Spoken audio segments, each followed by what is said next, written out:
दोस्तों एग्ज़ाम में छोटी छोटी गलतियां हमारे बहुत सारे मार्क्स काट देती है और कई बार फेल होने तक की भी नौबत आ जाती है।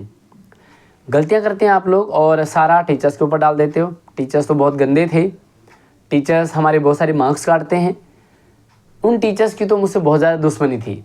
ये सारे लॉजिक आप लोग डालते हो। बहुत जल्दी रिजल्ट हमारा आने वाला है, लेकिन पेपर आप कैसे कर रहे हो यहाँ पे देखो। इस बच्चे का एक ही नंबर आया, देखो एक ही नंबर आया पूरे पेपर में। अब बार बार समझाने के बावजूद भी फिर भी आप गलतियां करते हैं, जबकि मैं आपको बार बार बताता हूं कि एग्ज़ाम में खास करके ये गलती नहीं करनी है, क्योंकि पूरे साल भर की मेहनत है।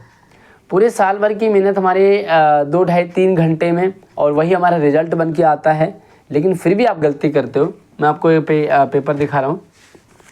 ये देखो क्या कर रखा है इस बच्चे ने, यहाँ से लिखना शुरू किया। कितनी सुंदर राइटिंग, दो क्या गजब राइटिंग है। राइटिंग देखोगे बिल्कुल एक एक शब्द पहचानने में आ रहे। यहाँ से बच्चे ने लिखना शुरू किया और एक के बाद एक के बाद एक के बाद एक के बाद एक, यहाँ 8 प्रश्न इसने एक पेज में कर दिए। फिर से दूसरा ले लेते हैं और यहाँ पे भी इसने एक के बाद चिपका के सारे कंप्लीट कर दिए हैं। और यहाँ पे आप देखोगे तो 1 2 3 और ये 3.5 पेज बच्चे ने छोड़ दिए और टोटल आंसर जो है 3.5 पेज में कंप्लीट कर दिए। अब जब हमारे पास ये 4-6 पेज हैं तो इसमें पूरा क्यों नहीं लिखते हैं हम, ये समझ नहीं आता मुझे। बच्चा एक के बाद एक आंसर लिखने का क्या मतलब है, मुझे समझ में नहीं आया। यहाँ पे इसके बाद दूसरा, जैसे कि जगह ही नहीं है। अब एक प्रश्न एक आंसर, सांस लेने में दिक्कत आ रही है उसे इतनी, और इसके कारण आपके बहुत सारे मार्क्स कटते हैं। अब एक और दिखाता हूँ आपको। यहाँ पे देखो इस बच्चे ने क्या कर रखा है, एक प्रश्न लिखा है, इसके ये 2 आंसर हैं, फिर जगह छोड़ दिए 2 लाइन, फिर आंसर लिखा है, फिर जगह छोड़ दिए, फिर आंसर लिखा, फिर जगह छोड़ दिए। राइटिंग इसकी भी अच्छी है, देखो प्रॉपर पता लग रहा है कि यहाँ पे ये अलग आंसर है, ये वाला अलग आंसर है, ये वाला अलग आंसर है, ठीक है। एक टॉपर की भी कॉपी दिखाऊंगा आपको, उसके लिखने का अंदाज़ देखो। ये भी मतलब लगभग ऐसे ही है। और इस बच्चे ने भी एक पेज छोड़ा हुआ है, बाकी सारे पेज भरे हुए हैं। अब ये टॉपर की कॉपी है, देखो कैसे लिखा है इसने। एक आंसर लिखा, फिर लाइन छोड़िए, फिर आंसर लिखा, लाइन छोड़िए।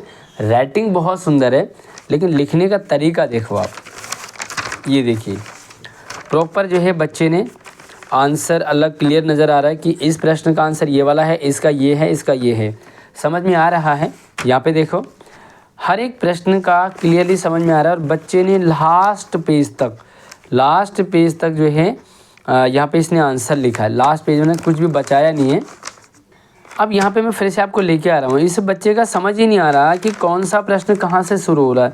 इसका मतलब यहाँ पे देखो प्रश्न नंबर 9 है, और ये 9 का पहला पार्ट है, दूसरा पार्ट है, तीसरा पार्ट है, चौथा पार्ट है। अब इसने 9 के 4 पार्ट को ना 1 2 3 4 5 लाइन में कंप्लीट कर दिया। अब आप बताइए कि कहाँ हमें अलग अलग समझ में आएगा, जबकि तरीका क्या था, एक प्रश्न लिखने के बाद बच्चा 1 या 2 लाइन छोड़े, फिर एक आंसर के बाद 1 या 2 लाइन छोड़े, तो ये प्रॉपर खुल जाते हैं और आंसर और अच्छे से समझ में आते। ये बच्चा टॉपर बनता, लेकिन इसके कारण इसके मार्क्स बहुत ज़्यादा कटते हैं और आप लोगों के ऐसे कट जाते हैं। दोस्तों ये वीडियो बनाने का मकसद मेरा सिर्फ इतना ही है। तो वीडियो बनाने का मेरा मकसद इतना ही है कि आपका जो टैलेंट है, जो आपकी मेहनत है, वो ख़राब ना जाए। टैलेंट आपके अंदर बहुत होता है, उस टैलेंट के अकॉर्डिंग आपको मार्क्स मिलने चाहिए। राइटिंग सुंदर है, नॉलेज भी रखते हो, लेकिन फिर भी जो एग्ज़ाम में लिखने का तरीका है वो आपके मार्क्स काट देता है। तो यही तरीका आपको सुधारना है, आपके बहुत अच्छे नंबर आएंगे। बाकी कुछ और एग्ज़ाम से रिलेटेड, रिजल्ट से रिलेटेड कुछ कन्फ्यूजन डाउट है तो आप हमें कमेंट कर सकते हैं। आप हमसे व्हाट्सएप, इंस्टाग्राम, फेसबुक, ट्विटर सभी जगह से संपर्क कर सकते हैं। सारे नंबर ID मैंने वीडियो के डिस्क्रिप्शन में डाले हैं। इंस्टाग्राम पे फॉलो ज़रूर कीजिएगा और व्हाट्सएप पे भी हमें फॉलो ज़रूर करें, ताकि आपको सारी अपडेट लगातार मिलती रहेगी।